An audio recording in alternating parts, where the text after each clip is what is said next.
Vamos a orar. Señor que estás en el cielo, santificado sea tu nombre. Gracias, Señor, por permitirnos en esta tarde poder reunirlos en este lugar para poder estudiar tu palabra. Te pedimos, Señor, de que bendigas a nuestros hermanos que nos están escuchando a través de las redes sociales.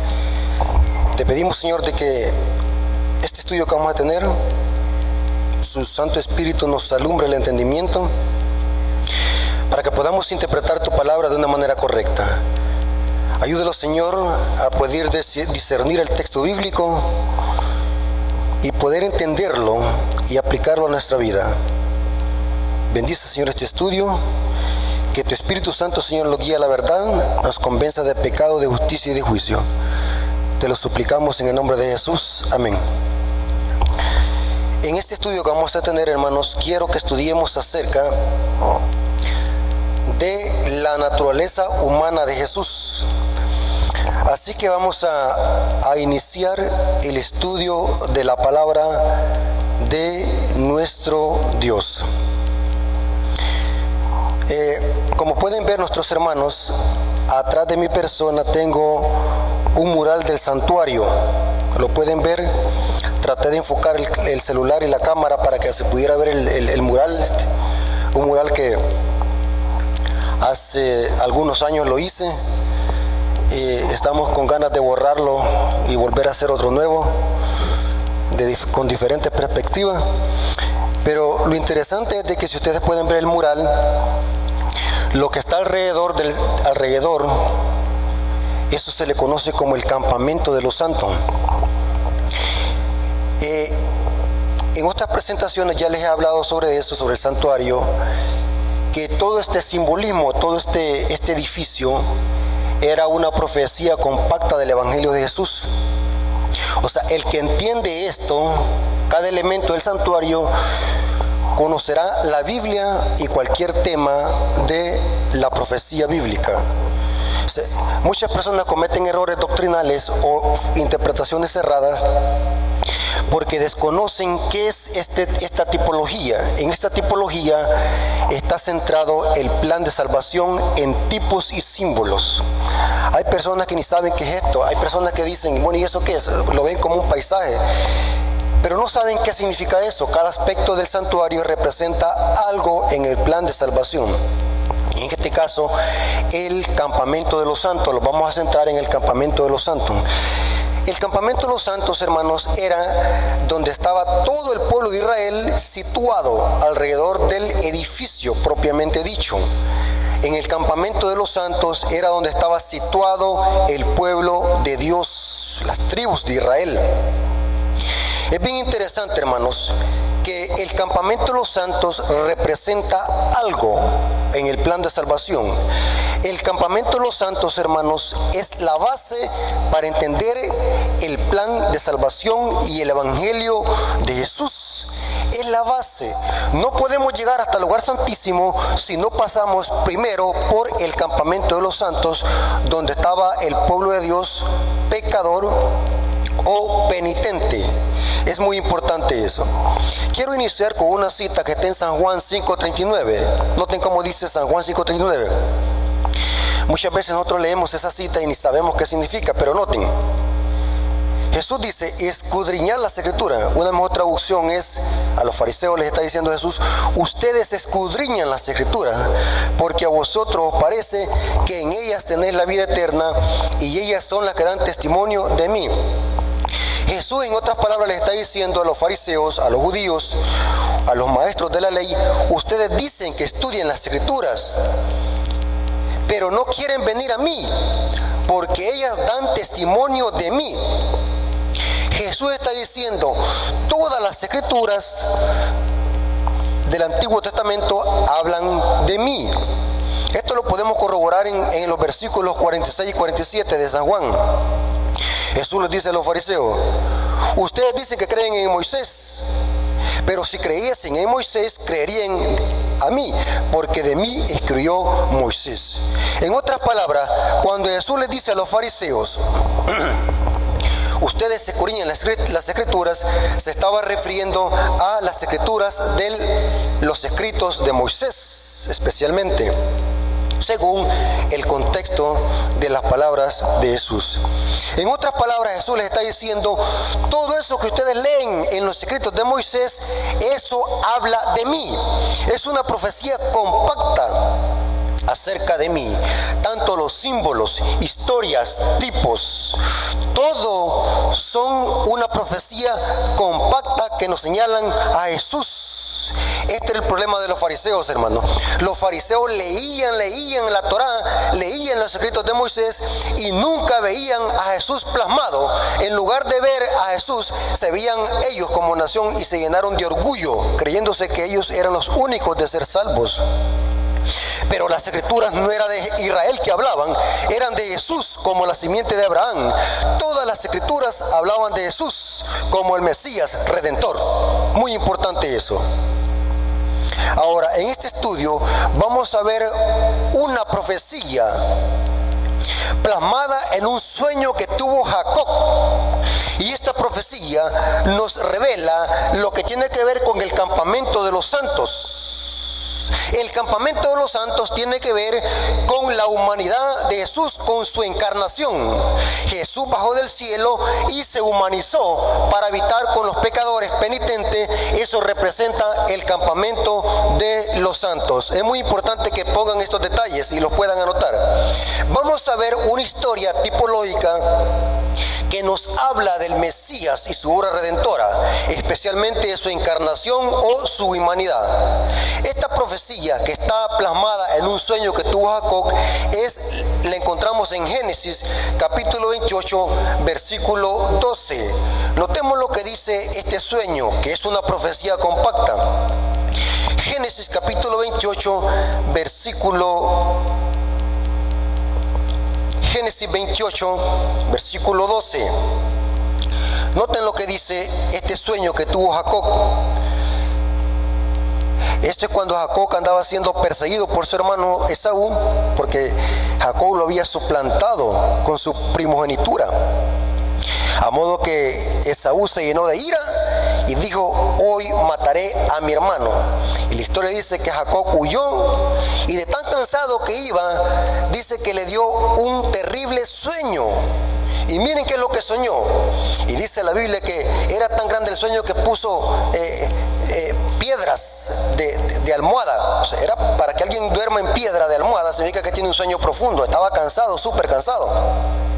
Pero noten lo que soñó, versículo 12 de Génesis 28, 12. Y soñó, y aquí una escalera que estaba apoyada en la tierra. Noten dónde estaba apoyada la escalera, en la tierra. Y su extremo tocaba ¿dónde? El cielo. Y aquí ángeles de Dios que subían y descendían sobre ella. Noten qué interesante este sueño que soñó Jacob. Ahora, pero vimos de que Jesús dijo, todas las escrituras hablan de mí. ¿Qué significado tenía este sueño para nosotros? ¿Por qué Dios le dio este sueño a Jacob? ¿Qué significado tiene? La Biblia es su propio intérprete. Jesús dijo qué significaba este sueño cuando hablaba con Nicodemo, Juan 1:51. Notemos qué significado tiene este sueño. Juan 1:51. Juan 1:51 dice el texto bíblico. Juan 1:51. Y en realidad no es con Nicodemo que está hablando aquí, sino que es con Natanael. Juan 1:51. Y le dijo, de cierto os digo. Noten que esta es una referencia, inclusive algunas referencias de Biblia conectan esta cita con Números 28, con Génesis 28:12. Y le dijo, de cierto os digo, que aquí en adelante veréis el cielo abierto y a los ángeles de Dios que suben y descienden sobre el Hijo del Hombre. ¿Qué representa esta escalera? Representa a Jesús. Pero lo interesante es que el sueño de Jacob vio una escalera que tenía dos extremos. Un extremo que se posa en el cielo y después un extremo que se posa en la tierra. O sea, esta escalera tenía dos extremos. Pero lo interesante es que Jesús está diciendo que esa escalera representa el Hijo del Hombre. Y sobre el Hijo del Hombre descienden y suben ángeles. O sea, esta escalera representa a Jesús. con sus dos extremos, porque esta escalera tiene dos extremos. Pero como vimos de que Jesús dijo, todas las escrituras hablan de mí, tenemos que saber el significado de esta escalera y sus dos extremos. Y quiero decirles, hermanos, que el sueño que tuvo Habacuc representa las dos naturalezas que tiene Jesús. ¿Y cuáles son esas dos naturalezas? El extremo de arriba de la escalera representa su divinidad. El extremo que se posa en la tierra representa su humanidad. Jesús es Dios con Dios y hombre con los hombres. Vamos a ver por lo menos dos citas. Juan 1:1. Vamos a notar el primer extremo de la escalera. Juan 1:1. Es un versículo muy conocido. Juan 1:1. Dice, Juan 1:1. En el principio era el verbo. Está hablando de Jesús, el logos, la palabra. El verbo era con Dios. ¿Y el verbo era qué? Dios. ¿Quién es este verbo del que está hablando Juan? El versículo 14 nos dice, noten que primero Juan presenta la divinidad de Jesús. Ese verbo es Dios. Jesús es Dios con Dios. Pero ahora mire, Juan presenta el otro extremo de la escalera. Versículo 4. Juan 1:14 dice, y el verbo fue hecho ¿qué? Carne. O sea, el verbo que estaba arriba con Dios bajó a la tierra y se hizo ¿qué? Carne, y habitó entre nosotros, y vimos su gloria, gloria como la del unigénito del Padre, lleno de gracia y verdad. Y quiero hablar algo muy importante sobre esta palabra habitar. Esta palabra habitar entre la cultura judía representa tabernacular. O sea, habitar, hacer una tienda, tabernacular y hacer amistad con un vecino. En la cultura judía esto representa tabernacular. O sea, Jesús al bajar del cielo vino a tabernacular. ¿Y a dónde hizo su tabernáculo? Y habitó con nosotros. ¿Dónde? Eso representa el campamento de los santos. Jesús se hizo humano para habitar con los pecadores en el campamento de los santos aquí en esta tierra. Y eso representa la humanidad de Jesús, el campamento de los santos. Jesús es Dios y Jesús es hombre con los hombres. Jesús es divino y Jesús es completamente humano. Muy importante eso, que lo sepamos entender, hermanos. Noten lo que dice San Pablo en Filipenses capítulo 2, versículos 6 y 9. Filipenses capítulo 2, versículos 6, 2, versículos 6 y 9. Filipenses, noten lo que dice. Filipenses presenta lo mismo de la escalera, arriba y abajo. Jesús es Dios y Jesús es hombre. Filipenses capítulo 2, versículos 6 al 9. Noten. El cual, siendo en forma de Dios, esa palabra forma es morfe, igual. En Cristo se completa toda la deidad. En Jesús está toda la divinidad del Padre.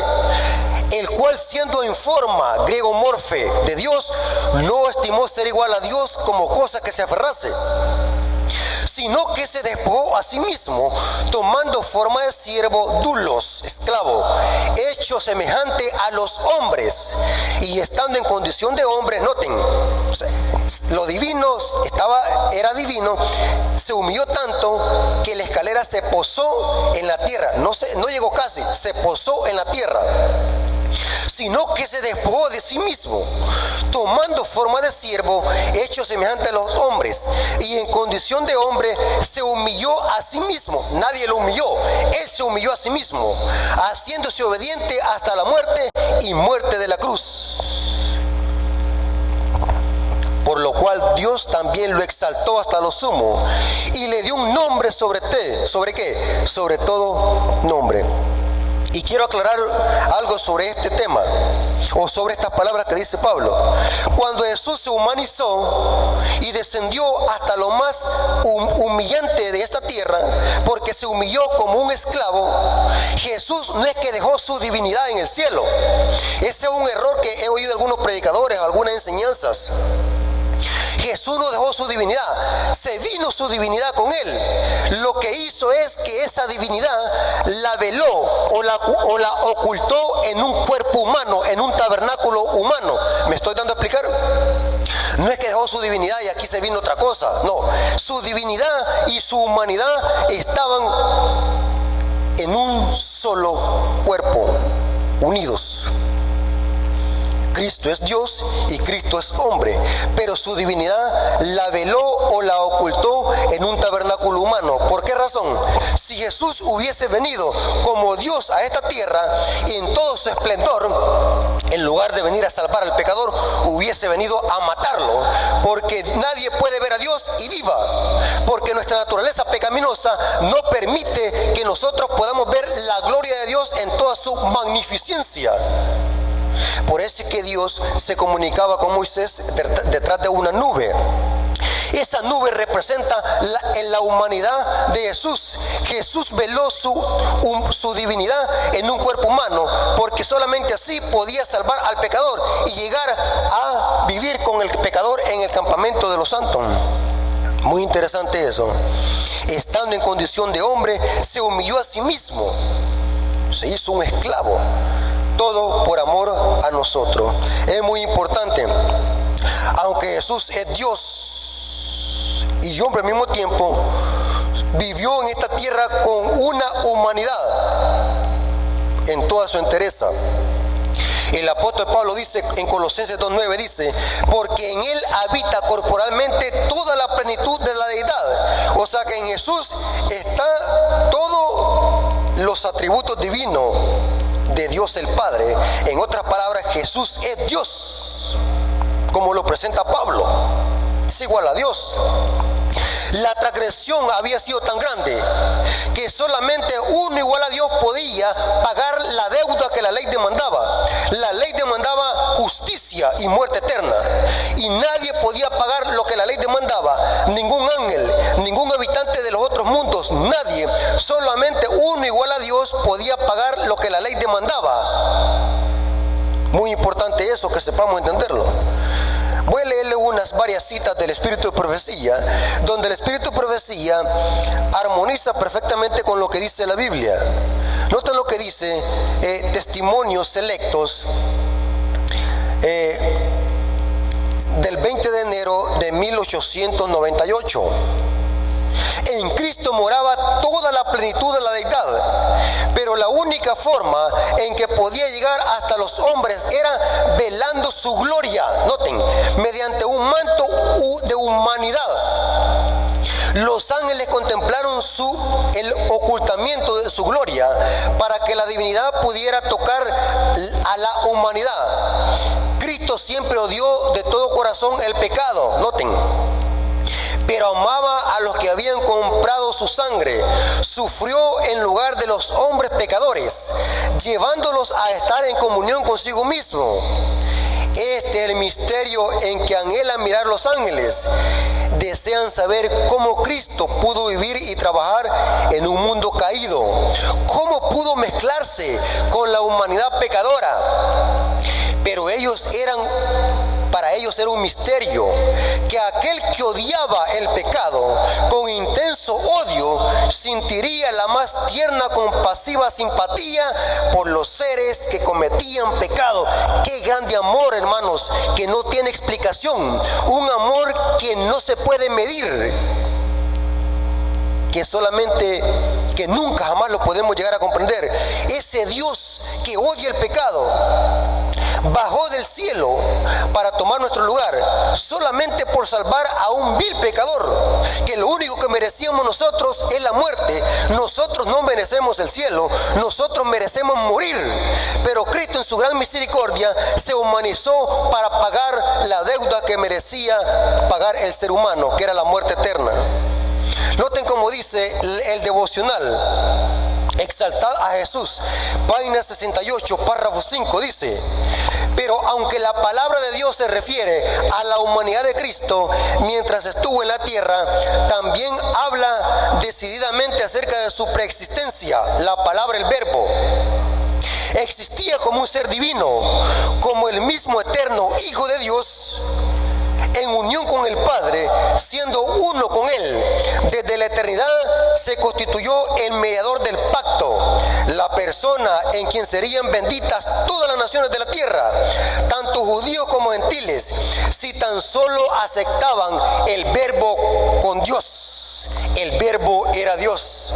Desde antes que fueran creados los hombres o los ángeles, el verbo, la palabra, era con Dios y era Dios. Tremenda declaración de la sierva del Señor.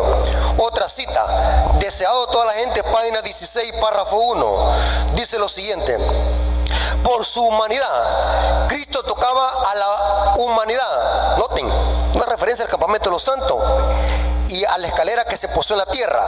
Por su humanidad, Cristo tocaba a la humanidad. Por su divinidad, se hacía del trono de Dios.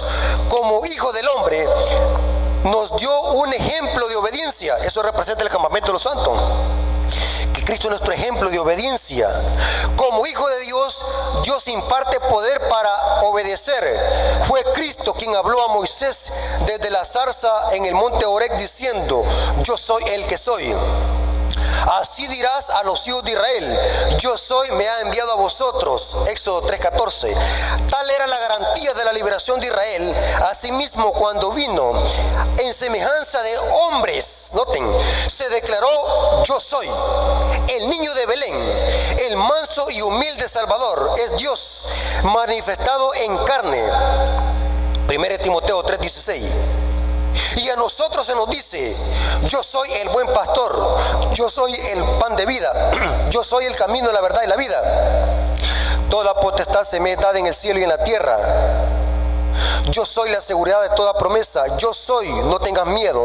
Son títulos de que solamente se acreditan a Dios eterno, Dios con nosotros, en la seguridad de nuestra salvación del pecado, la garantía de poder obedecer la ley de Dios. Eso representa el campamento de los santos, la humanidad de Jesús. ¿Estamos claros con eso? De que Jesús es Dios con Dios y hombre con los hombres. En Jesús están unidas las dos naturalezas, divino y humano. Muy importante eso. Ahora, viene lo siguiente que necesitamos estudiar ahora. Si Jesús es Dios con Dios y hombre con los hombres, la pregunta del millón que viene es crucial, de crucial importancia. Y quiero que usted que está oyendo esta predicación, quiero que piense antes de responder. Concéntrese, porque voy a decir algo muy interesante, que es de crucial importancia. Que Cristo es divino, estamos de acuerdo, la mayoría de iglesias están de acuerdo. Pero en la humanidad de Jesús hay una pequeña discrepancia. Y la pregunta es esta, que viene a continuación. Al humanizarse Jesús en esta tierra, ¿cuál humanidad tomó?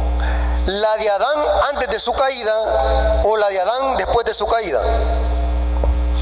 Una pregunta teológica, quisquillosa, de debate, y hay mucha tela que cortar. Hago la pregunta de nuevo. Jesús, al humanizarse en esta tierra, tomar la forma de siervo, encarnarse en esta tierra, ¿cuál humanidad tomó?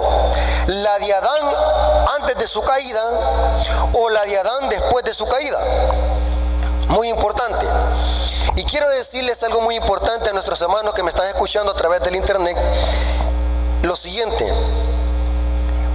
siempre para cualquier tema van a haber dos posturas dentro de la iglesia. Dentro de la iglesia hay dos posturas. Dos posturas. Una postura enseña de que Jesús tomó la naturaleza humana de Adán prelaxaria, o sea, antes de su caída. Eso significa la palabra prelaxaria. Otros dicen de que Jesús tomó la naturaleza humana de Adán post-laxaria, o sea, después de su caída. Ambas posiciones tienen sus argumentos, sus citas, muy buenos argumentos. Pero quiero decirles algo muy importante a los hermanos que me están escuchando a través del internet y los que me van a escuchar a través del canal en YouTube. siempre cuando hay dos posturas, siempre va a haber una postura que es más profunda y más completa. Aunque la otra tenga sus argumentos, siempre va a haber una postura más profunda y más completa. Entonces, usted como estudioso y como buen observador, usted va a analizar las dos posturas. ¿Cuál de las dos posturas es la más completa y la más sólida? Y saben, hermano, en mi experiencia que tengo de estar estudiando este tema, he llegado a la conclusión de que la postura poclaxaria es la más completa y la más profunda. Jesús, al humanizarse en esta tierra, tomó la humanidad de Adán poclaxaria, o sea, después de su caída. Y vamos a ver las evidencias bíblicas. La posición poclaxaria es la que está más apegada al texto bíblico y al espíritu de profecía. Vamos a notar por lo menos varias citas para comprobar esto, que la humanidad de Jesús era una humanidad caída, una humanidad idéntica a la nuestra. Estamos hablando de la humanidad. La divinidad dejémosla a un lado, porque ya sabemos de que Jesús es Dios 100% y que su divinidad la ocultó en un cuerpo humano. En este caso estamos hablando de la humanidad de Jesús. En eso lo vamos a enfrascar, en la humanidad. Anoten eso, no se vayan a desviar del tema.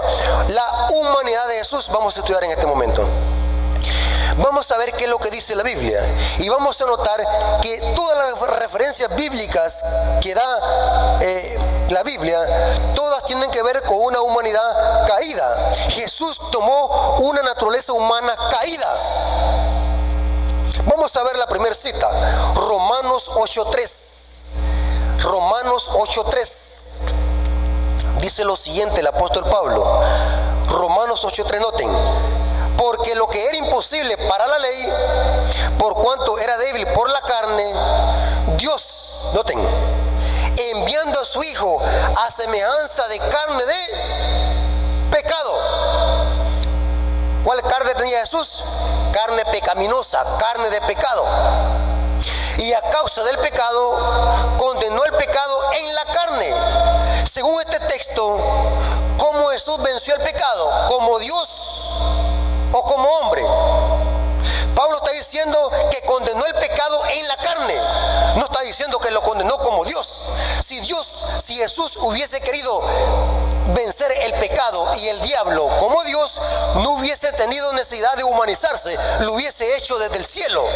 Con solamente decir al diablo, destrúyete o muere, inmediatamente el diablo hubiera quedado pulverizado y el pecado hubiera quedado eliminado por completo, sin necesidad de humanizarse.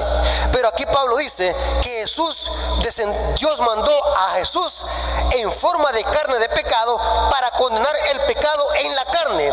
¿Y qué carne tenía Jesús? A semejanza de carne de pecado. La carne de Jesús era carne pecaminosa. Qué interesante, hermano. Yo cuando estudio estos temas yo me emociono.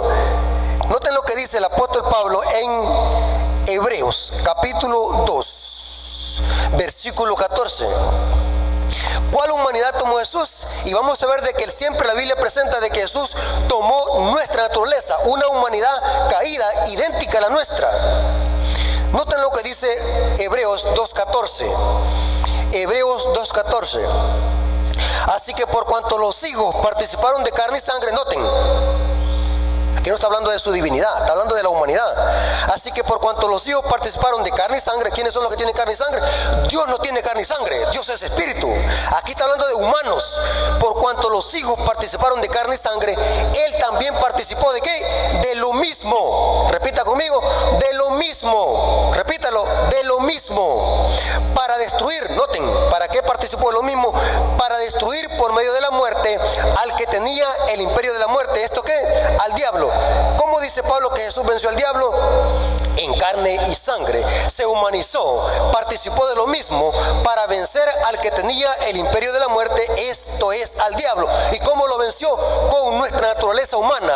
Participó de lo mismo. Y noten que sigue diciendo, y librar a todos los que por el temor de la muerte estaban durante toda su vida sujetos a servidumbre. Porque ciertamente no socorrió a los ángeles, sino que socorrió a los descendientes de Abraham. Ahora, aquí está el versículo clave. Noten cómo dice, versículo 17 de Hebreos 2. Por lo cual debía ser en todo semejante a sus hermanos. Dice, semejante a Adán antes de su caída. No, semejante a quién dice. a sus hermanos. Debía ser semejante en todo. ¿Qué es todo? La palabra todo significa todo. Todo semejante a sus hermanos, para venir a ser, noten, para venir a ser misericordioso y fiel sumo sacerdote en lo que Dios se refiere, para expiar los pecados del pueblo. Y noten cómo dice: por cuanto él mismo padeció tentado. Según el contexto, ¿cómo fue tentado Jesús? ¿Como Dios o como hombre? Como hombre, porque Dios no puede ser tentado por pecado. Jesús fue tentado como hombre, como uno de nosotros. Por cuanto él mismo padeció siendo tentado, es poderoso para socorrer a los que son, ¿qué? Tentados. ¿Cómo venció Jesús al diablo? Como hombre. ¿Cómo fue tentado? Como hombre. Porque Jesús tomó la naturaleza humana caída del hombre para vencer el pecado. En carne pecaminosa lo venció. Noten cómo dice el devocional: exaltad a Jesús, página 68, párrafo 4. Exaltad a Jesús, página 68, párrafo 4. Cristo no tomó la naturaleza humana como un disfraz. Noten, por eso que dice que la escalera llegaba ¿hasta dónde? Hasta la tierra se posó. Cristo no tomó la naturaleza humana como disfraz, la adoptó de veras. En realidad poseyó una naturaleza humana. Por cuanto los hijos participaron de carne y sangre, él también participó de lo mismo. Era el hijo de María. Noten, o sea, como humano, ¿cuáles genes adoptó Jesús? Los genes de María. Pregunto, ¿y María tenía carne pecaminosa? Sí. Y saben, hermanos, que este tema que estamos estudiando tira al suelo la falsa doctrina católica de la Inmaculada Concepción de María. Porque según la Iglesia Católica, María no era un ser divino que era diferente que todos los demás humanos. Pero en realidad María también adoptó la ley de la herencia de carne pecaminosa. María era una mujer que también necesitaba de Jesús como su salvador personal, porque Jesús es Dios. Era el hijo de María. Era descendiente de David. Pregunto, ¿María y David eran seres humanos de carne y hueso? Sí. De acuerdo con la genealogía humana, se declaró que era un hombre, Jesucristo hombre. Pablo escribe de él: porque de tanto mayor gloria que Moisés es estimado digno cuanto tiene mayor honra que la casa el que la hizo. Está citando Hebreos 3:3. Porque Jesús, al humanizarse, adoptó la humanidad y una naturaleza pecaminosa de sus antecesores humanos. Ustedes pueden ver las dos genealogías de Lucas y Mateo. Sus antecesores eran seres humanos, porque Jesús vino de una genealogía humana como hombre. Noten lo que dice el deseado de toda la gente, página 32, párrafo 3. Deseado de toda la gente, página 32, párrafo 3. Esta cita me impactó cuando la estaba leyendo. Habría sido una humillación casi infinita para el Hijo de Dios revestirse de una naturaleza humana, aun cuando Adán poseía la inocencia del Edén. Pero Jesús aceptó la humanidad. Noten, hermanos adventistas, noten esta cita. Pero Jesús aceptó la humanidad cuando la especie se hallaba debilitada por 4,000 años de pecado. ¡Qué poderosa cita! Como cualquier hijo de Adán, aceptó los efectos de la gran ley de herencia. Está hablando de la naturaleza humana pecaminosa. Y la historia de sus antepasados terrenales demuestran cuál eran aquellos efectos. Mas Él vino con una herencia tal para compartir nuestras penas y tentaciones y darnos un ejemplo de una vida sin pecado. Poderosa declaración de la sierva del Señor. Ahora, aquí viene lo interesante. Esto que estamos estudiando también tira al suelo la teoría del pecado original, porque la teoría del pecado original, teoría diabólica que que también le enseña la Iglesia Católica y que se está infiltrando en la Iglesia Adventista, que hay que tener cuidado con esa teología, doctrina diabólica del pecado original, que por nacer en este mundo somos pecadores, eso es diabólico. Si por nacer en este mundo el ser humano se convierte en pecador, entonces Jesús, por haber nacido en este mundo, se constituyó pecador. Negativo. Por tener naturaleza pecaminosa nadie se hace pecador, porque el pecado es transgresión de la ley. Aunque Jesús tenía una naturaleza pecaminosa como la nuestra, nunca dejó que esa naturaleza se levantara en pasiones y deseos pecaminosos. Siempre esa naturaleza estuvo sujeta a la voluntad del Padre y nunca se levantó, a pesar de que Jesús podía pecar. Poderosa declaración que vamos a leer a continuación. Hay que tener cuidado, hermano. Yo me espanto cuando yo veo que aún hasta teólogos eruditos de la Iglesia Adventista, yo me pongo a ver, que están predicando en una forma sutil esta herejía del pecado original, que por nacer en este mundo los constituimos pecadores. Nadie se hace pecador solamente por nacer en este mundo. El ser humano se hace pecador por ceder a la tentación. Ser tentado no es pecado. El pecado es ceder a la tentación. La pregunta que viene a continuación, que es otra pregunta crucial, es la siguiente. Si Jesús tenía nuestra naturaleza pecaminosa, ¿por qué que Jesús pudo vencer al diablo? ¿En qué radicaba su poder? Una vez alguien me dijo, cuando hice esta pregunta, Jesús venció el pecado porque era Dios. Cuando alguien les diga esta respuesta, hermanos, eso es diabólico. Eso es diabólico. Claro que Jesús es Dios, pero Jesús nunca usó su poder para vencer al diablo. Ya vimos lo que dice la Biblia. Jesús venció al diablo como hombre. Pero aquí viene la clave o la pregunta del millón. ¿Cómo es que Jesús en condición de hombre pudo vencer al diablo y el pecado? ¿Cuál era el secreto de su poder? Vamos a ver qué es lo que dice la Biblia. O mejor dicho, vamos a ver qué es lo que dijo Jesús. ¿Dónde radicaba el poder de Jesús? No era en su divinidad, porque la divinidad de Jesús la veló en un cuerpo humano, nunca la usó y nunca Él hizo uso de su poder, aunque lo podía hacer porque Él es Dios. Pero la Biblia dice que Jesús venció el pecado como hombre, en carne de pecado.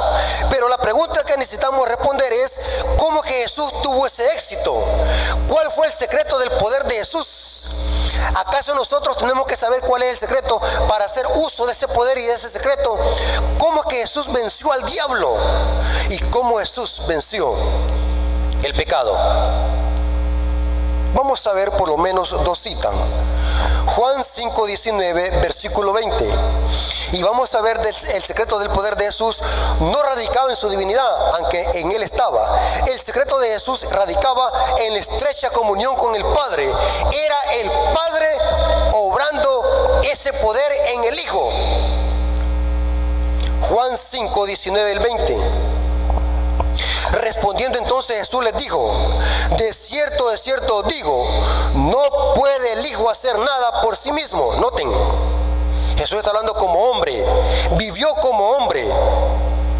No puede hacer nada el Hijo por sí mismo, sino lo que debe hacer el Padre, porque todo lo que el Padre hace, también lo hace el Hijo igualmente. Pregunto, todos los milagros que hacía Jesús, ¿quién los hacía por medio de Él? Era el Padre obrando a través del Hijo. Inclusive nosotros podemos, mira hermano, podemos llegar aquí hasta la medianoche hablando de este tema. Jesús en esta tierra vivió como hombre en toda su entereza. Jesús lloraba, Jesús tenía hambre. Aún la resurrección de Jesús fue el Padre que la efectuó. Todos los milagros que Jesús hacía, era el Padre que lo hacía por medio de Jesús, y Jesús lo hacía para glorificar al Padre. Y sigue diciendo, también lo hace el Hijo igualmente, porque el Padre ama al Hijo y Él muestra todas las cosas que Él hace, y mayores obras que estas le mostrará, de modo que vosotros os maravilléis. ¿Por qué que Jesús venció al diablo? Porque su humanidad la mantuvo sujeta ¿qué? Al poder del Espíritu Santo y del Padre. Noten cómo dice San Juan 5:30. San Juan capítulo 5 versículo 30 dice: no puedo yo hacer nada por por sí mismo. ¿En qué condición está hablando Jesús aquí? Como hombre. No puedo yo hacer nada por sí mismo. Según oigo, así juzgo, y mi juicio es justo, porque no busco mi voluntad, sino la voluntad del que me envió, la del Padre. ¿Por qué es que Jesús venció al diablo? No porque era Dios, aunque en él estaba su divinidad. Jesús venció al diablo porque estaba en estrecha comunicación con el Padre. El poder provenía del Padre. Jesús estaba en esta tierra viviendo como hombre. Inclusive, hermanos, podemos profundizar tanto en este estudio que podríamos llegar hasta ver de que cuando Jesús murió en la cruz del Calvario no fue su divinidad, porque Dios es inmortal, no muere. Lo que murió en la cruz fue su humanidad. Muy importante eso. Jesús venció el pecado como hombre, dándonos ejemplo que nosotros, si también nos sometemos al poder del Padre y al poder y a la influencia del Espíritu Santo, nosotros también podemos vencer como Jesús venció. Eso representa el campamento de los santos, que Jesús es nuestro ejemplo. Muy importante eso. Ahora, vamos a ver qué es lo que dice el Espíritu de Profecía. El Espíritu de Profecía tiene decenas de citas donde la sierva del Señor presenta de que Jesús venció el pecado en una naturaleza humana pecaminosa, y esa es la garantía y la victoria de todo hijo de Adán, que si se somete a la voluntad del Padre también puede vencer, así como Cristo venció, porque el poder está en el nombre de Jesús, nuestro Señor y Salvador. Noten esta cita: Mensajes Selectos, tomo 3, página 146. Mensajes Selectos, tomo 3, página 146, párrafo 7. Noten, poderosa cita. Él tenía un cuerpo humano y una mente humana. ¿Cómo Jesús pensaba? Imagínense, hermano, esto es tan profundo que aún su pensamiento aquí en esta tierra, Jesús pensaba como humano, y podría darle muchos ejemplos. Por eso es que Jesús preguntaba, hacía preguntas, porque Jesús estaba como humano. Aún su omnisciencia la veló. Y usted me va a decir, bueno, ¿cómo es que Jesús sabía algunas cosas? Era porque el Padre le daba esa información. Yo les podría comprobar toda esa cita, hermano. Tengo una información vasta que podríamos llegar hasta medianoche y llegar hasta el siguiente día hablando de este tema. Todo lo que Jesús hacía y la información era porque el Padre se la transmitía al Hijo, porque Jesús estaba en esta tierra viviendo con una naturaleza humana. Su divinidad había sido velada en un tabernáculo humano. Y noten cómo dice: Él tenía un cuerpo humano y una mente humana. Él era hueso de nuestro hueso y carne de nuestra carne. Estuvo sujeto a la pobreza desde el mismo momento en que entró en el mundo. Estuvo bajo los chascos y las pruebas en su propio hogar, entre sus hermanos. No estaba rodeado, como en las cortes celestiales, de caracteres puros y hermosos. Estuvo rodeado de dificultades. Vino a nuestro mundo a mantener un carácter puro y impecable. Jesús tenía un carácter santo y puro en carne humana pecaminosa, y eso lo podemos nosotros obtener si nosotros lo sometemos a la voluntad del Padre también. Y sigue diciendo: y a refutar la mentira de Satanás, de que no era posible que los seres humanos guardaran la ley de Dios. Eso representa el campamento de los santos. Cristo, nuestro ejemplo, vino a enseñarnos que sí se puede obedecer la ley de Dios, y se desenmascaró al diablo al decir de que, porque el diablo decía que era imposible obedecer esa ley injusta y que Dios era un tirano.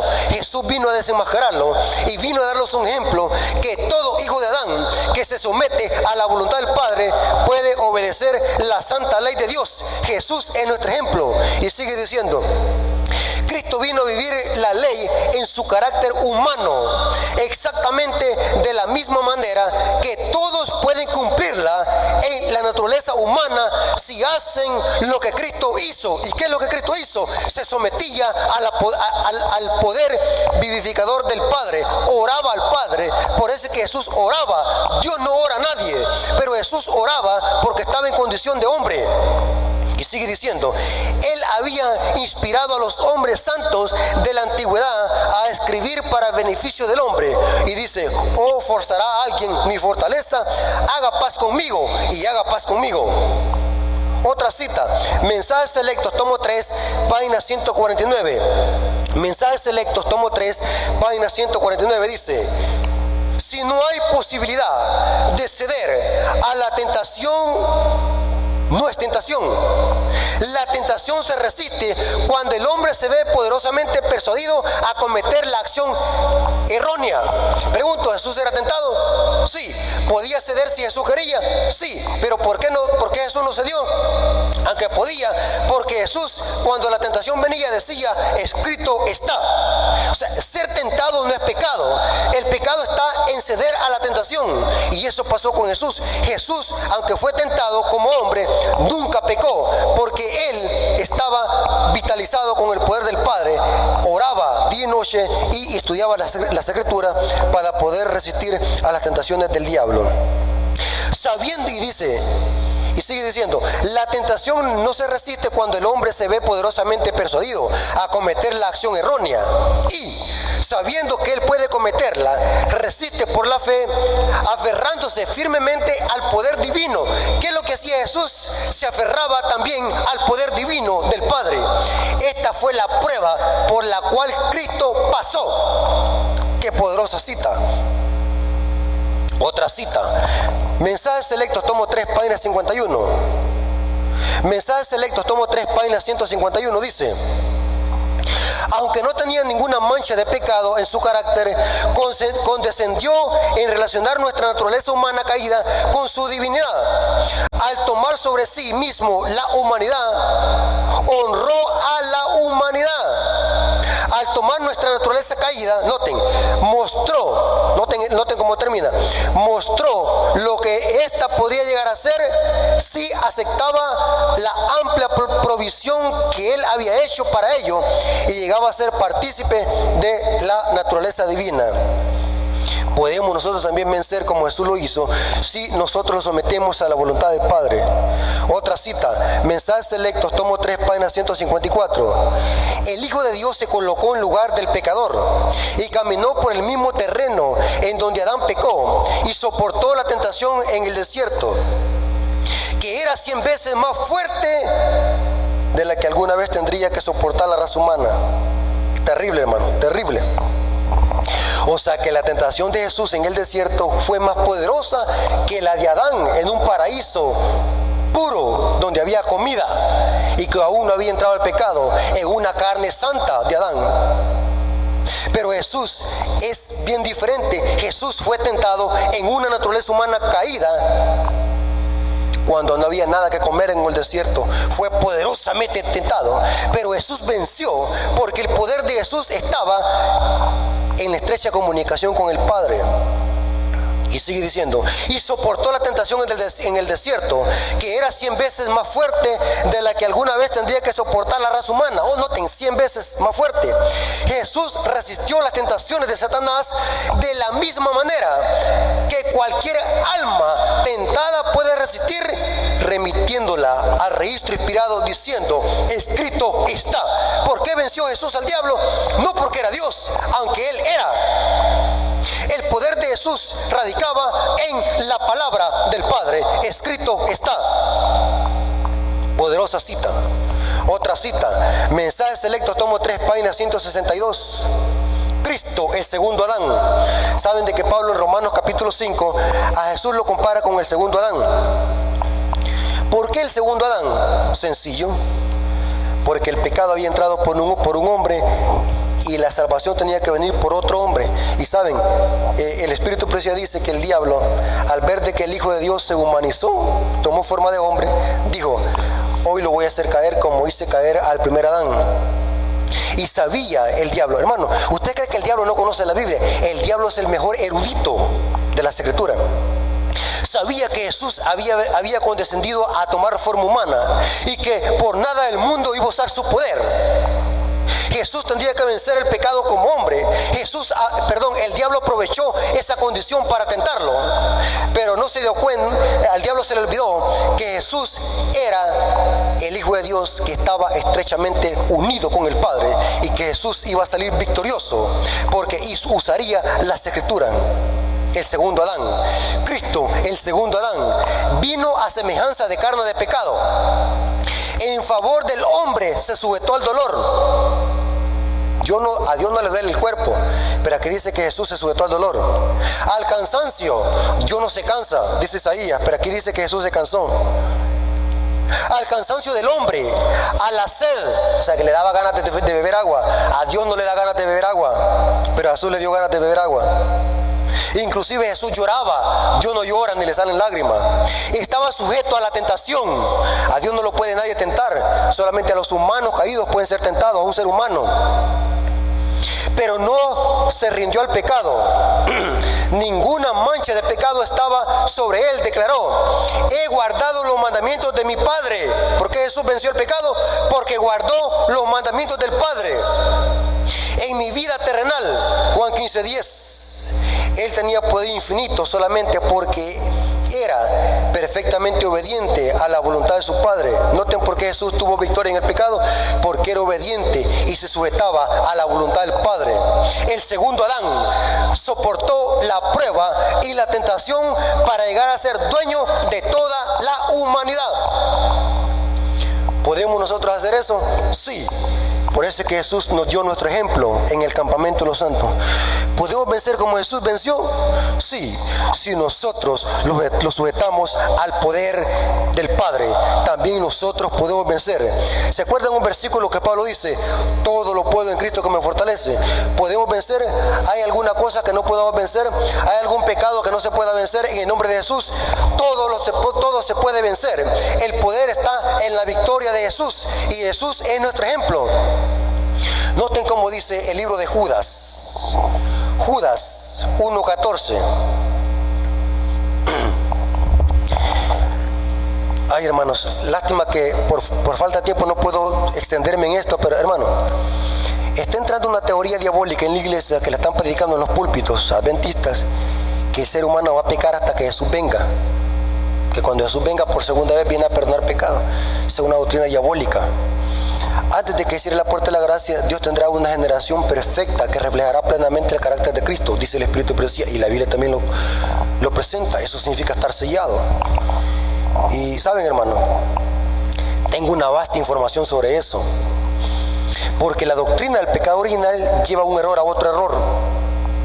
Cuando usted le dice a alguien que somos pecadores porque nacemos y que un bebé desde que nace viene pecando, en otras palabras, está usted atacando todas las doctrinas de la teología adventista que tiene que ver con teología del lugar santísimo. Bueno, si nacemos pecadores, entonces Jesús por nacer en este mundo se hizo pecador, porque adoptó nuestra naturaleza pecaminosa. Entonces, si nacemos pecadores, entonces significa, hermanos, que es imposible vencer el pecado. Entonces, una prostituta o un borracho, un adúltero, no puede decir: hermano, es difícil que yo pueda dejar ese pecado porque ya nací así. Entonces yo tendría que llevarme por la fuerza así, con ese pecado al cielo. Pero Jesús es nuestro ejemplo, que sí se puede vencer. Cualquier pecado, cualquier tendencia se puede vencer en el nombre de Jesús. Esa teoría que pecaremos hasta la venida de Jesús es una teoría diabólica que ataca el mensaje de los tres ángeles. Si usted está oyendo esta presentación, hermano y amigo, húyele a esa teoría. Es una teoría diabólica que se originó en la Iglesia Católica y la adoptaron los protestantes, y que muchos adventistas que no conocen nuestra teología y que no conocen el Espíritu de Profecía están predicando esta falsa doctrina del pecado original. Antes de que Jesús venga, antes de que cierre la puerta de la gracia, Dios tendrá un pueblo sin mancha y sin arruga.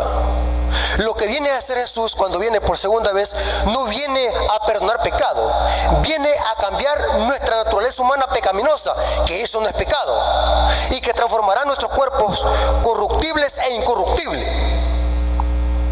Muy importante eso. Y este es otro tema, hermanos. ¿Sabían ustedes, hermanos, que Jesús, cuando descendió a la tumba, aún llevaba la naturaleza pecaminosa humana, pero cuando resucitó, aunque era una naturaleza humana, pero ya no era naturaleza humana pecaminosa, no que era naturaleza humana santa, pero siempre seguía siendo humano.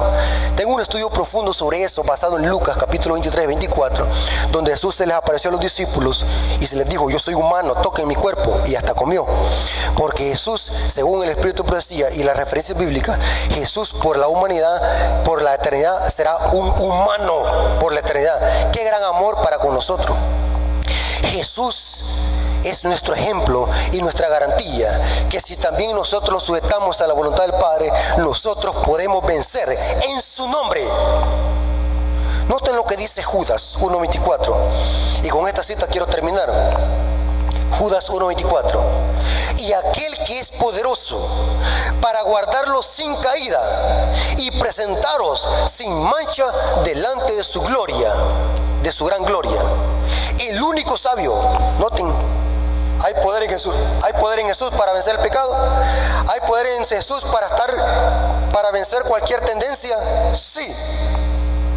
Aquí dice: para guardarlos sin caída y presentarlos sin mancha delante de su gloria con gran alegría.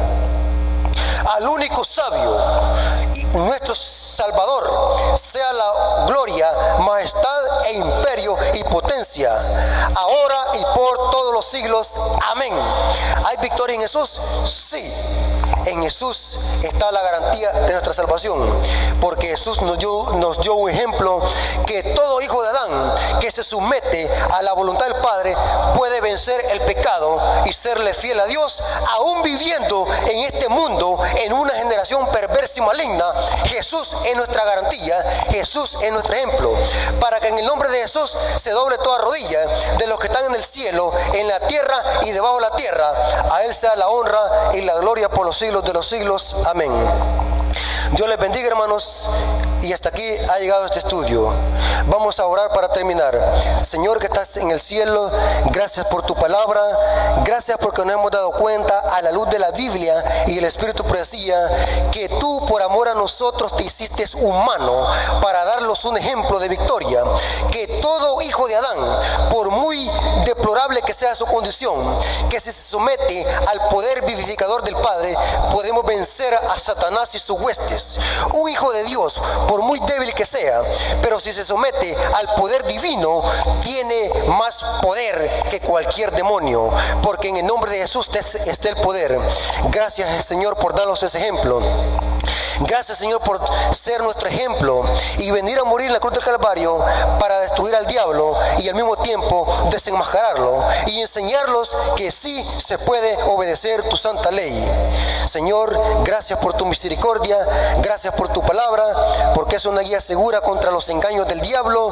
Ayúdalo, Señor, a que podamos estar en contacto con usted, que no lo podamos soltar de su mano y que en el nombre de Jesús podamos vencer cualquier debilidad y cualquier tentación. Pues te lo suplicamos en el nombre de Jesús. A Él sea la honra y la gloria por los siglos de los siglos. Amén.